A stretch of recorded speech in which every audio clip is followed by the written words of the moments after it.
વડાપ્રધાન શ્રી નરેન્દ્ર મોદીએ દાહોદ ખાતે 9000 HPનું પ્રથમ લોકોમોટિવ એન્જિન દેશને કરશે સમર્પિત.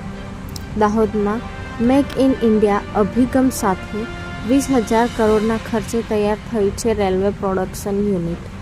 લોકોમોટિવ એન્જિન પર લખાશે મેન્યુફેક્ચરિંગ બાય દાહોદ. દાહોદમાં નિર્મિત રેલવે પ્રોડક્શન યુનિટ 10,000 લોકો માટે રોજગારીનું માધ્યમ બનશે. સ્થાનિક અર્થતંત્રને મળશે વેગ.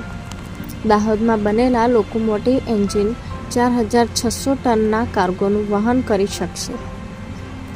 આગામી 10 વર્ષમાં 1,200 જેટલા એન્જિન તૈયાર કરવાનું લક્ષ્ય. ઓપરેશન સિંદૂર બાદ ભારતના વડાપ્રધાન શ્રી નરેન્દ્ર મોદી પ્રથમ વખત પોતાના વતન ગુજરાતની મુલાકાતે આવી રહ્યા છે.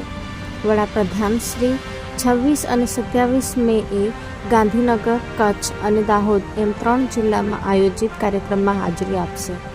કચ્છના ભુજમાં મિર્જાપર રોડ પર જાહેર સભા બાદ તેઓ માતાના મઠ આશાપુરા મંદિરના દર્શન કરશે.